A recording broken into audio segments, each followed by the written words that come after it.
how a series of uncoordinated accidents can be legendary, why talking to each other is always the killer app, and the fascinating history of the internet with Brian McCullough. All right. Hey ho, let's go. Welcome to Legends and Losers, my legendary friends. It is so great to have you with us today. And I'm very excited to share this episode with you. It's fun, it's insightful, and really glad to have you with us. Our mission, as you know, is to hack some of the greatest minds in Silicon Valley. And today, our guest is Brian McCullough. He's an entrepreneur, a provocateur, and he's the host of the Internet History Podcast. And I'm a huge fan of his show. And we'll get more to Brian in a second. Want to let you know off the top that I'm very, very pleased and privileged to be on tour with my friends at NetSuite, the Next Ready Business Tour, September 20th in Denver, September 26th in Toronto, September 27th in New York, and November 9th in Miami. I'll be doing a talk on category design and growth and how to be legendary and all that good shit. I'll be joined by some other business leaders in each of those cities, some sports leaders, and of course our friends at NetSuite. Come on out, have a cocktail, get your copy of Play Bigger signed, say hello, and it's great. It's really fun. We're having a great time. So send email to blackhole@legendsandlosers.com, and we will make sure you get your VIP invitation to the NetSuite Next Ready Business Tour. Now, a couple other shout outs off the top. I want to say hello to Bill Johnson, and thank you so much for your tweets about the Jack Ewing episode number 47. Jack is the legendary author of the book about the Volkswagen scandal, and I think Jack, his book is incredibly important, and episode 47 is a fascinating look inside an evil start to a company who committed evil way down the line. And then Jack himself was very kind enough to say, quote, "Of all the interviews I did about my book on the VW scandal, this was the most thorough and perceptive," end quote. So thanks, Jack. I think you're awesome. And when you're ready to come back on Legends and Losers, we'll be ready for you. Also want to shout out to Simon McClive in beautiful Bristol for sharing Play Bigger with his team. And he said on Twitter that he was sharing Play Bigger with marketing interns. And I always wonder, if you were a young person starting off in business or maybe even in college and you read Play Bigger, if that was one of the first books you read on business or marketing or strategy or any of that shit, what it would do to your mind. So Simon, here's to you, and thank you for sharing Play Bigger with your team. I also wanted to shout out to Bob O'Brien and Jesse Eddy for sharing a blog post I did a little bit ago for sandhill.com called "It's Not You, It's the Category." So thanks for sharing that stuff. And to any of you I missed, or any of you who are just sharing our stuff and shouting out to us and writing reviews and continuing to spread all of the nonsense of Legends and Losers, I really appreciate it. So thank you. Brian McCullough has been in the internet game since 1998. He's founded several startups, including wherearethejobs.com, whototalkto.com, and resumewriters.com. In 2016, he was named to a TED residency. How cool must that be, being a resident TEDer? Must be fun, and no doubt a prestigious group of people. And he's the host of this awesome podcast that I really enjoy and got addicted to, called the Internet History Podcast. And the cool thing about what Brian's doing is, the internet history, so to speak, is still really new. And rather than wait for somebody else to do it, he's capturing what happened in the technology around the internet in as close to real time as possible. And therefore, his podcast is sort of, if you will, a time capsule of what happened. And I think it's very, very insightful and interesting. And he's also at work on a book about the show, or I don't know if the show's about the book or vice versa. But the book will come out next year.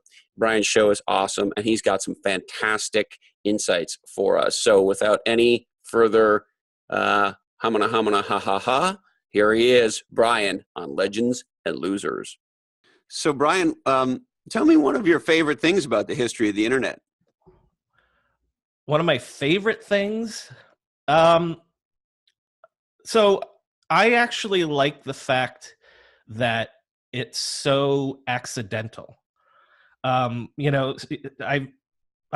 talked about 150 different people now, and there's, engineers, there's founders of companies, there's scientists, what I like about it, first of all, the internet is recent history, obviously. A lot of people say to me, I can't believe that is history. And I say, well, we're coming up on, I believe it's 50 years of the internet, 30 years of the web, and Facebook is 10 years old. Google's going to be 20 years old next year. So this is history, but it's so recent that you can still feel the fact that people were making it up as they went along.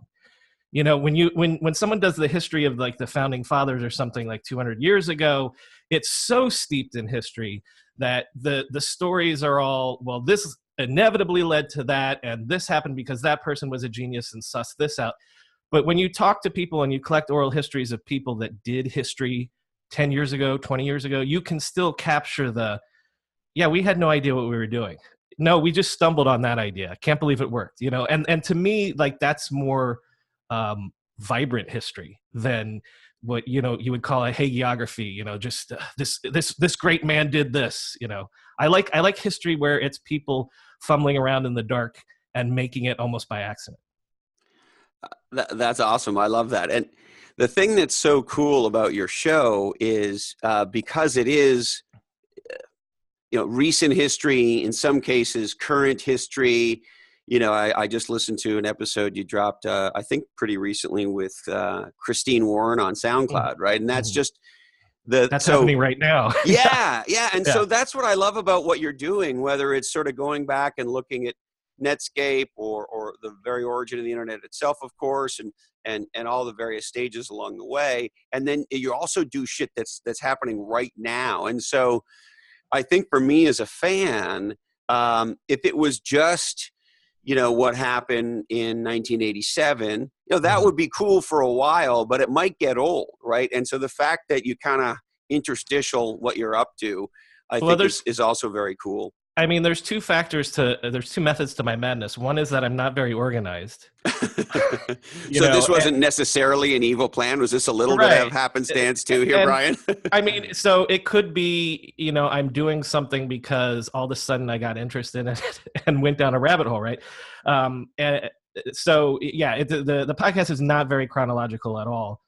The book will be, but the podcast is not. But then the other thing is that, I'm a one-man band. Like, I don't have any bookers or a personal assistant to track down people. Like, so the episodes I do are when I can get somebody, I'm going to record an episode hopefully tomorrow with the first person from Facebook that I've been able to speak to. And it just fell in my lap. So it's not that I, waited to have Facebook because, it was chronological or whatever. It's just, this is the first guy that said yes to, hey, do you want to come talk about the early days of Facebook? Well, and I don't know, have you ever said that explicitly on your show? I can't remember. That I'm also feeling around in the dark. Yeah, that you are one of your subjects, so to speak. Yeah, well, I'll tell you what. From the very beginning, I mean, I don't know if you want me to go into this or not, but like, I do.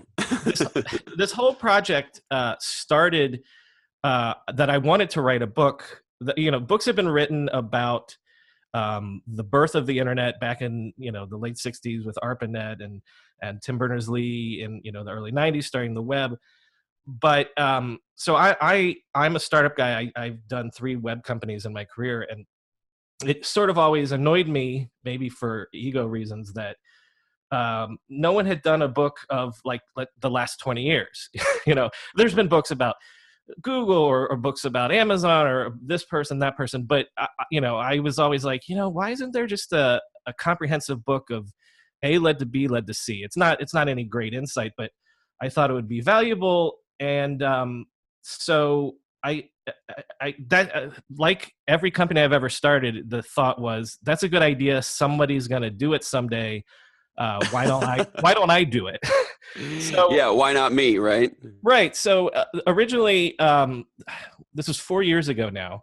My wife was pregnant. I was going to be the stay-at-home dad, and so I thought, okay, that'll be a fun little project to do to keep my adult juices flowing while I'm trying to be Mr. Mom at home here.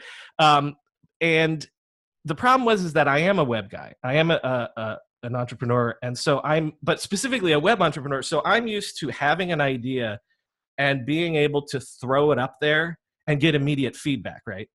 And the process of writing a book is you sit in a room for 2 or 3 years, and eventually people can see what you've done. It's absolutely crazy. And have your book's coming out soon or next year? Is that right? Soonish.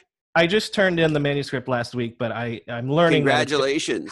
I'm learning it's going to be a year-long process. And do you have an agent as well as a publisher, Brian? Yeah. I have an agent. The publisher is Norton. The subsidiary is LiveRight. Yeah. And my agent's Kevin O'Connor. And actually, we can go into this too. I don't know if would the book business be interesting to your audience at all? We can chase any zebra down any rabbit hole we want, Brian. And I'm curious. I want to compare your experience to mine in being an author because I'm fascinated by it. Well, I knew nothing about it. Like, again, as did I. I come from, I've pitched to VCs before. I've written business plans. I'd never written a book proposal. I didn't know that you can get a book published.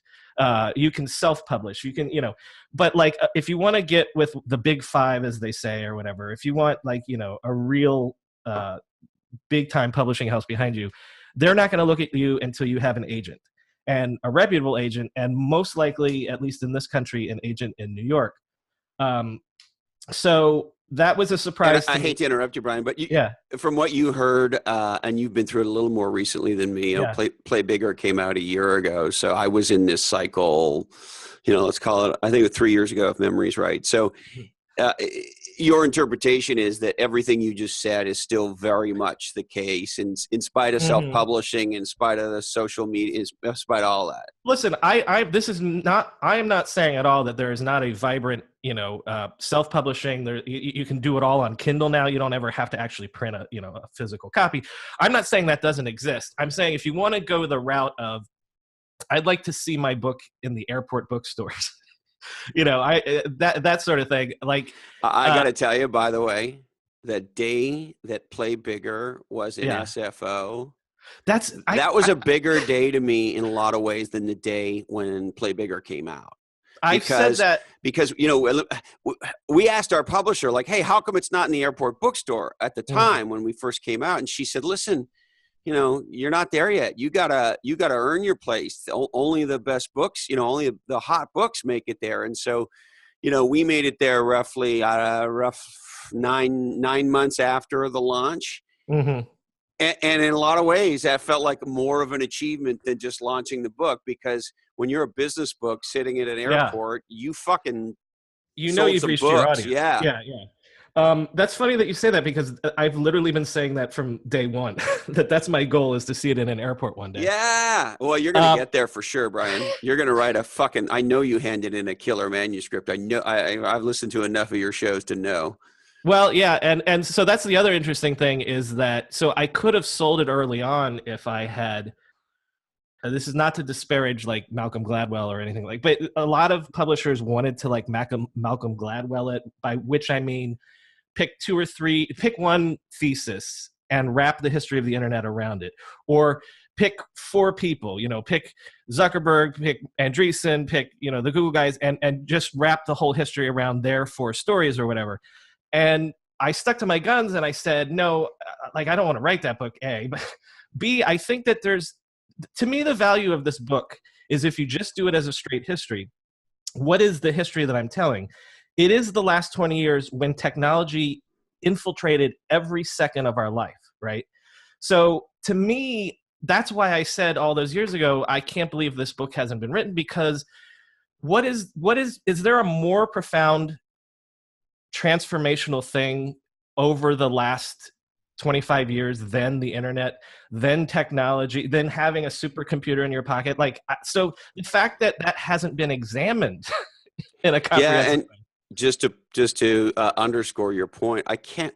Shit, I wish I could remember who, because I always like to give credit where credit is due for ideas. So I apologize, but I either read or heard recently on a podcast. I, like you, consume a lot of stuff, so sometimes you forget where it comes from. Somebody said the cloud is the last platform. Mm. Yeah, like, yeah. What could you imagine next? I don't know whether that's right or not, but it was an interesting thesis, I thought. I mean, that's another rabbit hole entirely, because the VCs want it to be things like AR and VR, but then they also want it to be AI. And so then if you get into artificial intelligence becoming an actual real platform, then there is no platform. Then it's just asking a computer to do something for you, make me dinner, and so then you get into a whole thing of, then are we approaching an economic singularity where no one has jobs anymore because the robots can do it all, so in a way, so we become a robot-run socialistic paradise. in which case, my book would become the history of the very ending of classical economics as we understand it. Well, and also, what would we do with our time? We would study, and we would play, and we would. Have you seen the trailer for that Ready Player One movie that's coming out that Steven Spielberg's doing? No, I have no idea what you're talking about, Brian. The Steven Spielberg's new movie that I think comes out like next month or something like that is called Ready Player One. It's based on a sci-fi book from a few years ago that I actually haven't read, but it's about like maybe the near future, like 30 years from now, where virtual reality has basically taken over, and we all basically live in these pod houses because all of our needs have been taken care of, and the only thing that we really care about is going into virtual reality and playing games and competing and doing all these things. So actually, all you got to do is watch that trailer, and I think you might have a potential answer to your question. That, yes, I want to know, do we get a Woody Allen orgasmatron inside this pod? Yeah. Right? Remember that? Is that from Sleeper? One of those. I'm pretty sure it's Sleeper. Yeah. Yeah. Well, I mean, theoretically, we're getting there. So, but what I want to point out is that I got off on a tangent there. So this whole project was supposed to be a book at the beginning.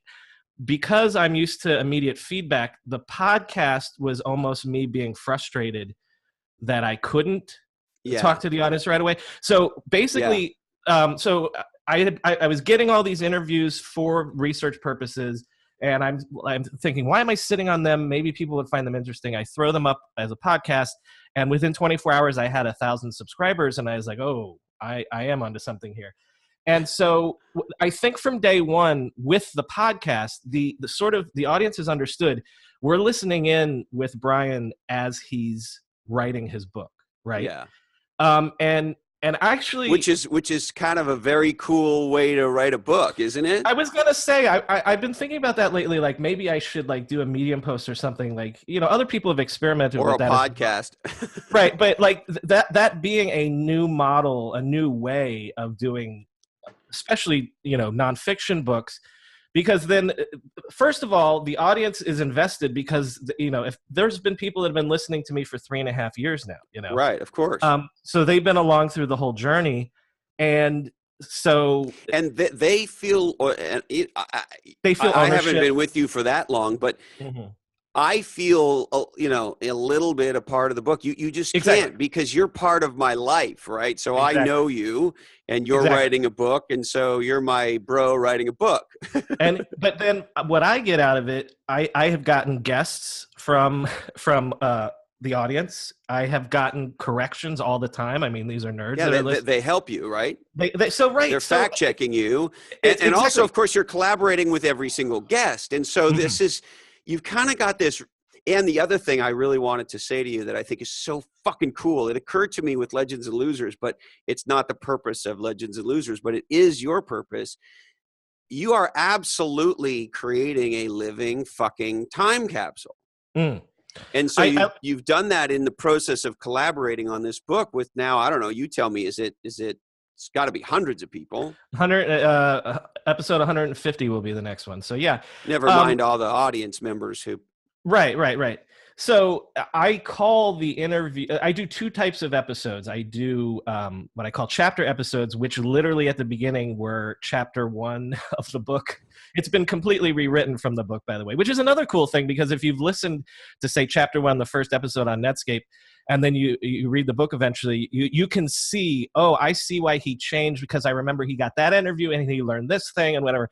So almost the podcast will serve as a historical document. So I do. Yeah, you've created a wonderful time capsule that you gotta believe, 300 years from now is going to be a fascinating thing to listen to. Because the other thing I call the interview episodes, where I just get one guy and I'm like, sit down and tell me the story of early Facebook.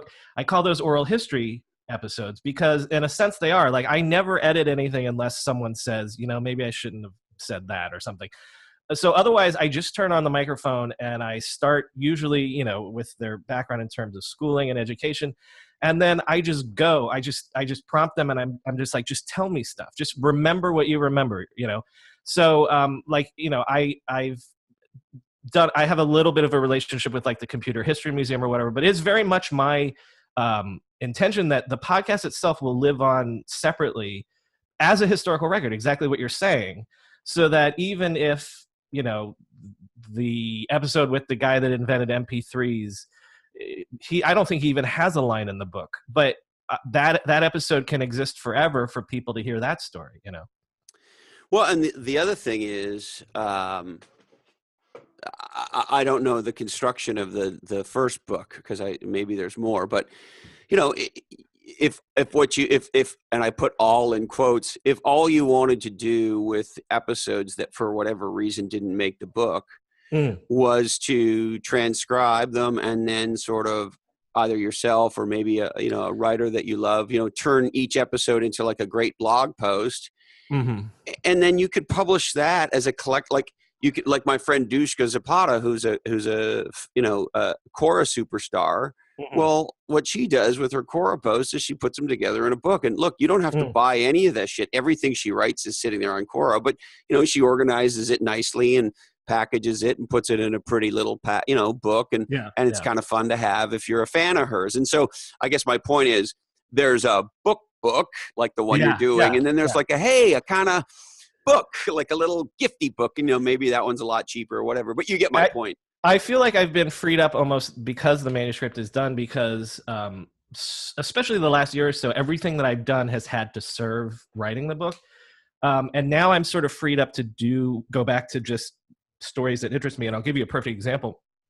There was a company in the mid-90s, but it wasn't even a .com company. It was before the .com explosion, called Pointcast. And what they did, I remember it well. Push technology. And so it was actually a cautionary tale, because they turned down something like $400 million from somebody because they thought, I want to say it was one of the big media companies, like it might have been a Fox or a Time Warner or somebody like that. That. So the reason why I want to do an episode on that, you think, well, what, I've never heard of that company. They never lasted. But the point is that we live in a world of notifications on our cell phones.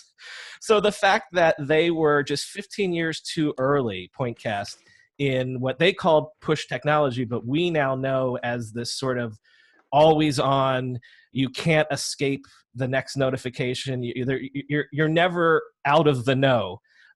They kind of had that already nailed. They just missed it, So I want to. I mean, if you look at it, Pointcast, if I'm getting the chronology right, help me, Brian. They were big before Yahoo was really big. Yahoo was Yahoo, if I remember right, but Yahoo wasn't the Yahoo that was the Yahoo. Am I right? I mean, like Yahoo doesn't IPO till 97, and then it's not till like 98, 99 that they're... okay, so it's at about the same time then. So like Pointcast is like 96, 97. But to your point, the thing that was fascinating was they were delivering a custom news feed to your desktop as a screensaver. Right. And it was really the first, I don't know, you tell me, company of consequence that was really delivering customized news over the internet. That's an interesting thing, because that is an idea that it'll never die. Like, from the very first minute that the web was out there, I think Mark Andreessen even has a quote back when he was with Mosaic, where we can do newspapers with this, and we can do a personalized, like, that idea of personalized newspaper has been there from day one, and it's almost like through every generation of the internet, like, it comes back as an idea. Like, you see things like Flipboard now and stuff like that. But yeah, so Pointcast was another company to take a swing at that. Like, I'm a huge fan of Nuzzle in terms of surfacing news and things like that, because then Nuzzle uses only the Twitter people that you follow, so I find that as a great thing. But yeah, so and you're a Dig fan, aren't you, if I remember right? I was a huge Dig fan back in the day. Yeah. Dig is still around. I'm not going to shit on them. Reddit, I think, basically took that lunch from them. But yeah. But yeah, so anyway, those are the stories that I like to get into. You like those accidental. And the interesting thing is, a lot of people like to bullshit about that, right? They like to do a little revisionist history and make it look like it was all part of an evil plan. There's three kinds of guests that I get. And usually the first type is the CEO or the founder, because again, it's in their interest 20 years on to say how brilliant they were. Can you believe I came up with this? So, listen, I like to have those guys on because I want to hear their stories too. And sometimes they're great storytellers, but there's a lot of times when they're on when I'm listening to them and I'm just nodding and I'm saying, I know that's bullshit. But I'm not going to interrupt you. This is your story. So I get the hagiography guys, right? Then I get the people that have a chip on their shoulder, right? Where it's 20 years later and it didn't work out the way I wanted, and I'm going to settle the score. But then I'd say the majority, 70, 80%, are the people that are just like, yeah, it's about time somebody let me tell this story, And so it's often like the mid-level engineers. The best episode I've done on AOL so far was I think he was the longest serving employee at AOL. Like, he started in '88 or something like that and didn't retire until 2012. He was never, a big C-level guy or anything like that, but he was there through everything. So he was able to tell me the background stuff. Like, so I think that those are if we're talking about history, those are the ones that will be the longest lasting and the most important. Like, I'd love to have Steve Case on someday, but Steve Case will tell me the story that Steve Case has, spent 20 years burnishing, and that's fine. I also like to get the engineers in the background too. Well, and this is another thing I was hoping we could chat about. Have you, Brian, by chance seen the movie Memento? Sure. And so, if you see a film like that, or if you do any reading about memory, which I have, I'm fascinated by how the brain works in neurology and so forth. It's one of my topics that I, look at. And so what we learn when we read about these topics of memory is we don't really remember shit. Mm-hmm. And, if you look at law enforcement, we used to think that an eyewitness was the number one thing. And of course, now we know that eyewitnesses are wrong most of the time, right? Because our brain plays tricks on us, and we do revisionist history to protect ourselves from bad things that we did or that happened, or, there's all sorts of reasons, and memory just fades over time and so forth and so on. And so I guess I'm curious, how do you, or do you even give a shit between sort of what really happened and the memory of the person? Because either way, you're capturing a time capsule of either somebody's reality or the reality, or of course something in between. So I guess, how do you think about that? Someone's asked me that before, and I said, a perfect example is Napoleon, after he got exiled, wrote volumes of his biography or whatever, and it's bullshit. It's Napoleon trying to tell you how great he was and how he shouldn't have lost. But there's still value in reading what Napoleon thought he was doing, right? Because it's his perspective, right? It's his perspective, and that's valuable. So listen, another thing about me is I'm not trained as a historian. I'm an accidental historian here. But You're an entrepreneur, right? And you're a guy who loves this business, clearly. I mean, it comes across in your show. But that is what history is for. That's that's the job of historians, is A, to collect the information, right? But then B, to synthesize it. So the way I look at it is, again, the interview episodes are, I'm hoping someone will uncover a truth for me that no one else has uncovered. But even if I get someone come on and just be like, yeah, of course I knew this internet was going to be big, and, I'm the only one that saw it coming and this and that, it doesn't matter. Like, that's still a contextual part of the story. And then to me, that's where the book comes in to be like, sort of like in Arrested Development when a character says something and then Ron Howard no, he didn't. Like, that's what the book is for, is to be like, no, he didn't. And so, I mean, that's the whole, I'm going to show you here. Like this, we're in my office. So those are all internet history books.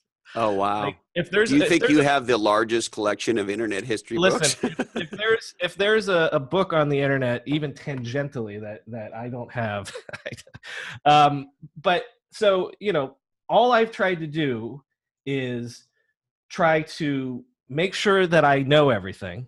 Okay. And then go find the people that can tell me what I don't know. And then hopefully, because I did live through it, so in a way, I remember when there's no way Facebook's going to overcome MySpace. MySpace is the king of social media. Like, I remember all that stuff. So hopefully that gives me the ability to put it in the proper context and put it in the proper order. And so then this whole thing is just the process of trying to get it right.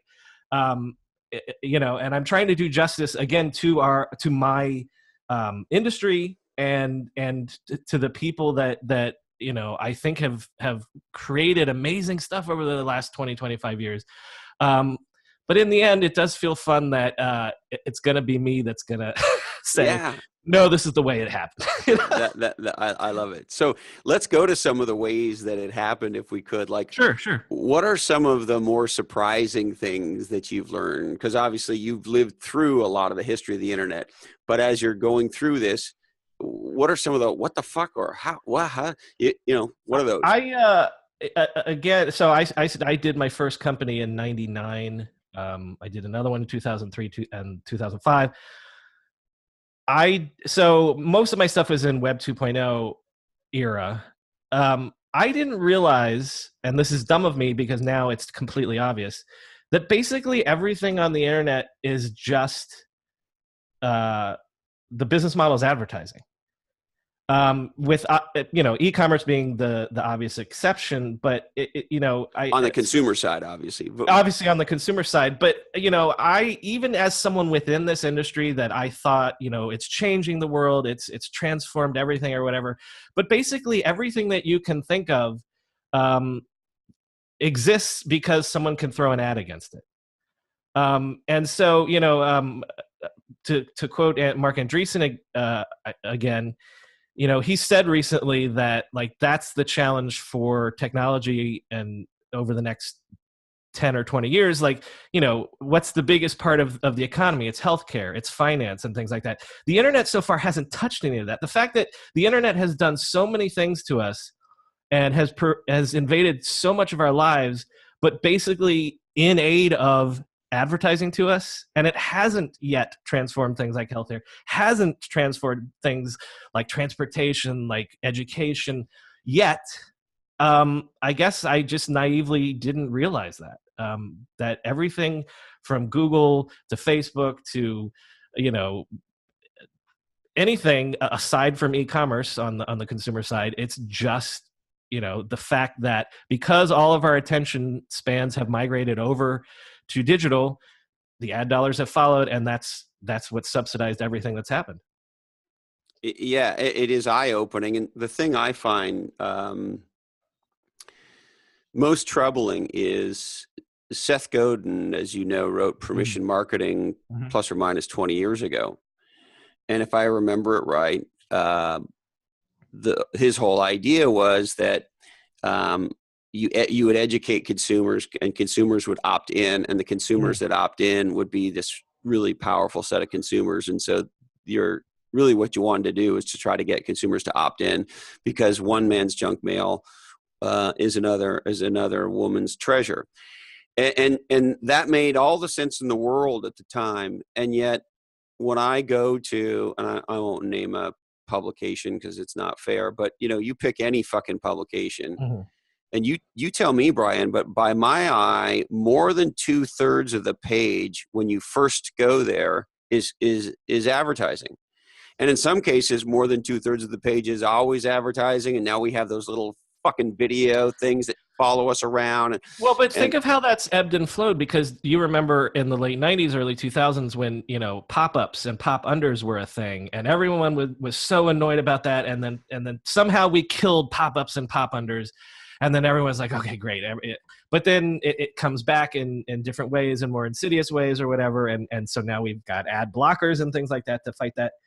Or like the cyclical nature of, when I was researching, like around the time that the dot-com bubble burst, there was a huge controversy that I vaguely remember from the time, but was a way bigger news story than I remember. And it was just about the fact that DoubleClick, the ad network DoubleClick, this is about in 99 or 2000, had done something like, had done an opt-in for sharing your location or something about cookies or something. And man, this was on the front page of the New York Times, and CNN's covering this. Can you believe they're invading our privacy? And we should have the right to surf the web without people knowing where we're going. Well, listen, Facebook would not exist if it couldn't follow you around the web. Retargeting ads and things like that. The fact that, and by the way, what things like Facebook and social media are, is we've told the advertisers, this is what I like. This is who I am. This is where I live. This is my age. This is my gender, So essentially, when I discovered that DoubleClick story, I'm like, it was cute. It was cute. Yeah. I've often thought, Brian, if you're also, of course, you said it a little bit ago, Facebook's what? Is it 10 or is it coming up on 10? Well, it was 2004, so 2014 was 10 years. So however many years. Shit, it's way past 10. Yeah, it's coming up on 15. Yeah. So if you go back, say, 18 years ago, if somebody had said to us, hey, listen, the government's going to have this new agency, and they're going to build this app. Yeah. And they're going to ask you to tell us all the people you're related to and where you went to school and what you're doing, and put up pictures of your kids and the whole thing, right? If that had happened, there would have been riots in the streets, right? Don't you think? Listen, Amazon, and yet we fucking do it like a bunch of 1984 zombies. I'm going to the grocery store. Oh, here's a picture of my fucking lunch. Rant, rant, rant. Amazon is selling us devices now that we put in our home that are always listening 1984 style with microphones. I don't understand this. We just had Morgan Wright, the security guru, on Legends and Losers. And I asked him, I said, hey, do you have one of these fucking Alexas? And he said, absolutely not. I said, to your point, I said, this thing, to do what it does, has to listen to everything that everybody in your house says, right? Mm-hmm. Well, but that. And here we are, like, put this in the house. We love them. I'm sort of agnostic. I mean, I feel like it's fucked up that you give away your privacy and your rights, but I'm agnostic to this debate on a macro level because, getting back to that, how I said that a personalized newspaper, stories that you care about. Well, that sounds like a great idea. Well, the only way I can get that is if you tell me what you like. Yeah, exactly. So like that's been a thread all the way down through the internet era, is that, yes, we can do all this great stuff for you. We can put a GPS on your phone so that there's not a place on this planet where you can get lost. But guess what? I mean, in theory, that also means we know where you are. We know where you are. We'll never lose you either. Right. So it's almost like philosophically that's always been the tension, right? Like if you want to get all of these great all of these great advances that make your life theoretically simpler or richer or whatever, it is sort of giving up control. It's almost coming back to this idea of AI and the robots taking over. If you want the robots to make dinner and answer all your questions for you, you're basically giving up control of your life to that robot, right? Well, Maybe that's the tension of modern technology. you're reminding me of an old, I'm almost positive it's a W. Edwards Deming quote, the father of quality management. He said the factory of the future will have, I forget if he said equipment or machinery or technology or what word he used, but that a man and a dog. And the dog's job is to make sure the man doesn't touch the technology. I think I've heard that before. Yeah. Yeah. Well, yeah, I don't know. Again, this is a rabbit hole that we can go down, but here's an interesting anecdote, and this is just from me personally. So, like, I conceived of this idea maybe 5 years ago. So, what was that? Around 2012, 2013, something like that.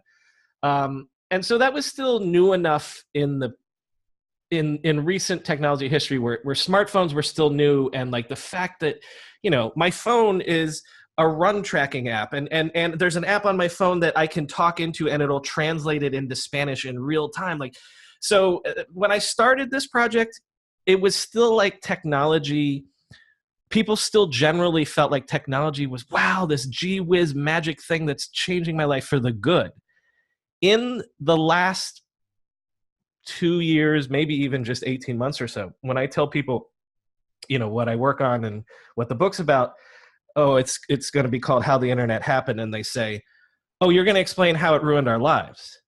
And it's funny that worm has turned just in the time that I've been working on this project, because the iPhone didn't come out till 2007, right? So if you look at 10 years old, yeah. Right. So the adoption rate, even 5 years later, I'm sure smartphone penetration hadn't gone beyond 50% and things like that.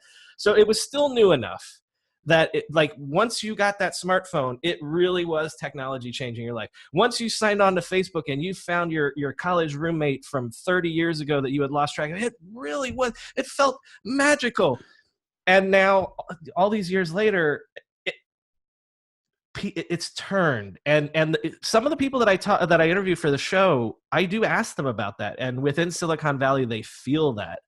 I explicitly ask people, do you feel people's opinion of technology changing?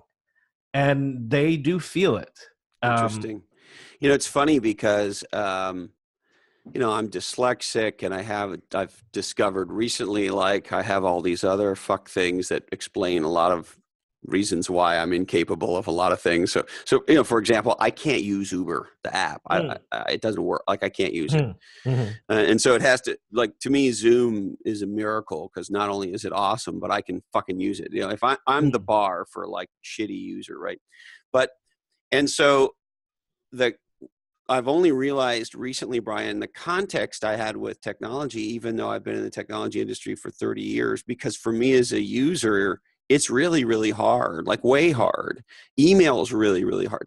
Searching an email is a very, very hard thing for me. Anyway, so I've always been in a bit of a battle with it, not because I didn't like it, because it was fucking hard. Anyway, in the last year or so, almost I don't know, maybe a kid or somebody who hadn't been around for the last 20 years, I find myself, I know this sounds crazy and corny, but I'm kind of falling in love with technology all over again. I look at my phone and I go, this fucking thing is insane. This is awesome. Yeah. And then I look at this and it's I launched a fucking broadcast network. Right. From my house. What is going on here?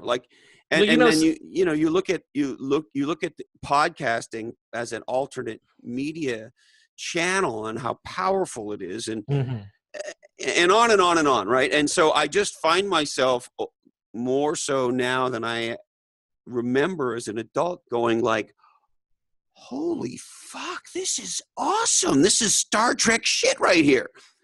So I don't know. I guess I'm an outlier. Well, no, I'll tell you what, because the other way. There's the counter argument is there are people that say explicitly, hey, it's never been this good, and everybody's so fucking annoyed with it, right? So like children grow up, it's so everything, it's so fast, it's so instantaneous.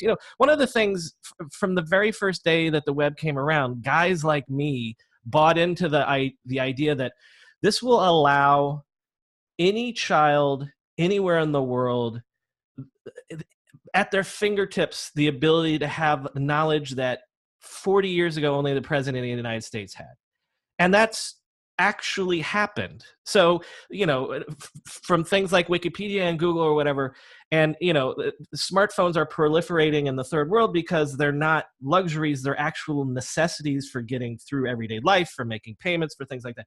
So yes, a kid in some third world city has the ability to teach themselves anything. All information is at their fingertips. I'm reading a biography of Enrico Fermi, the physicist, Nobel Prize winning physicist. He was self-taught. He just bought books or was given books about physics, and read papers. And when Einstein's relativity theory came out, he just read it. So the fact that in theory anyone in the world has that ability now to be a Fermi, to self-teach themselves. And the other thing, I like to say about this, Brian, I hate to cut you off, but you get me so excited. There's no excuse for being stupid today. True. Right? Because when you have the counter argument would be, we have all of the information at our fingertips. Are we smarter?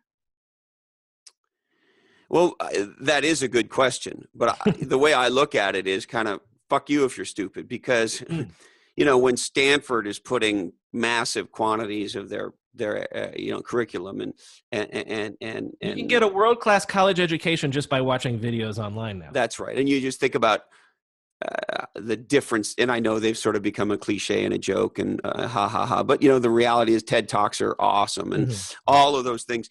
And then podcasting, I don't care what your topic is, there's an expert somewhere in the world sharing their expertise for free on a podcast. I mean, if you want to learn about the history of Rome, who's that guy, Mike Duncan or somebody like that, who has that amazing History of Rome podcast that's been going on for 5 or 6 years, like you literally cannot get a book that is as detailed. Dan Carlin's Hardcore History, I'm a history nerd. I've heard about the Mongol Empire all my life. His series on the Mongols, just the fact that he explained to me how the Mongols could ride up to you, shoot an arrow at you behind their back, and run away and get out of range before you. And then you're like, now I get how they took over all of Asia. Like, it makes sense to me. So the fact that we have all of humanity's knowledge available at our fingertips. My mom has a phrase. She says that to her, what modern technology is all about is that it's impossible not to know. You don't know something, wait 5 seconds, you can know it. Well, how often do you find yourself doing this? You're at dinner, there's, pick your topic. How many home runs did Babe Ruth hit? Right? Or whatever the question is. And there's just this reality that we live in today where at dinner, that fucking answer is 5 seconds away.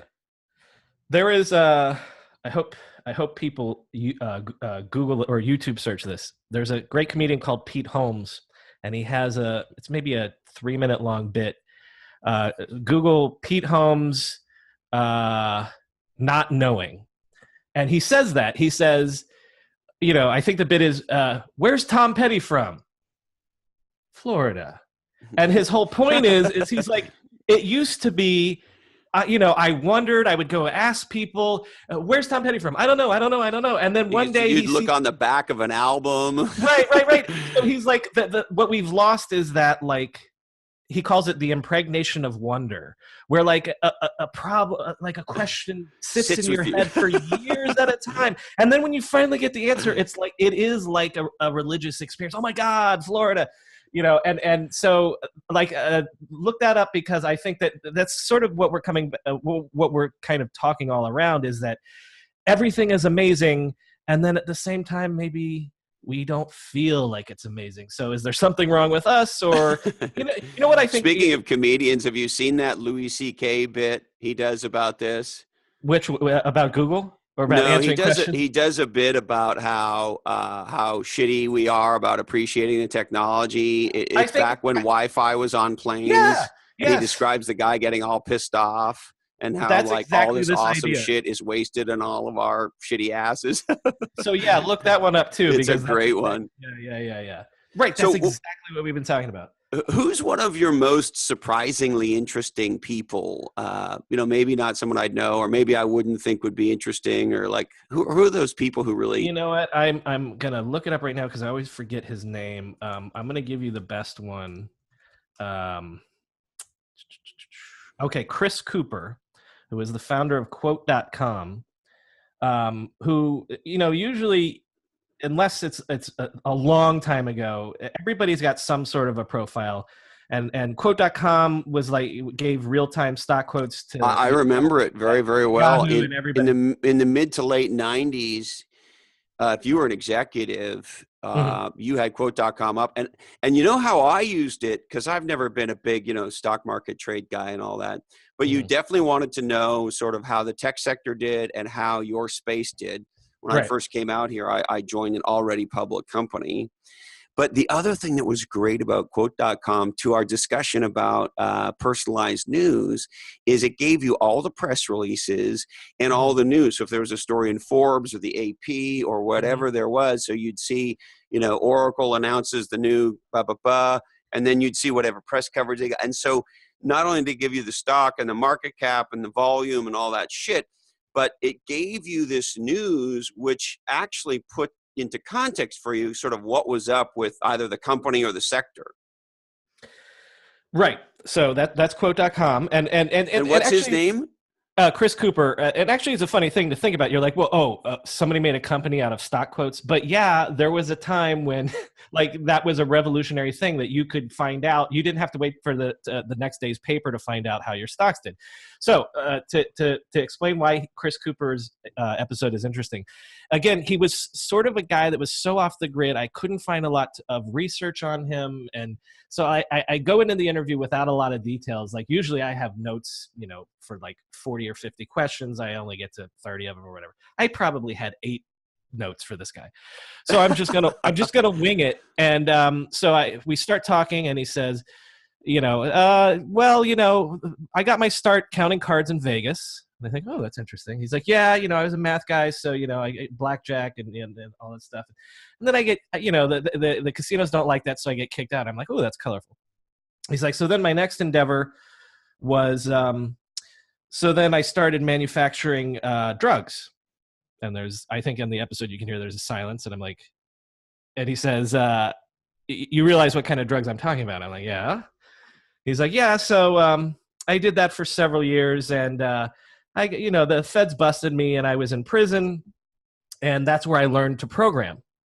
In prison, I took a programming course, a computers course, and so when I get out of prison, that's why I launched Quote.com, is because this is right when the web is taking off. And so basically, if you listen to that episode, what you realize is that Chris Cooper was the Walter White of Silicon Valley. Like in the 80s, he was cooking meth, goes to prison, learns to program, comes out right when the web is taking off, starts Quote.com, and then, becomes an entrepreneur. So we could have a show called Breaking Web or yeah, exactly. Breaking Net. And that's it. The end of part 1. Now, please turn the tape over, press play, and strap yourself in for part 2.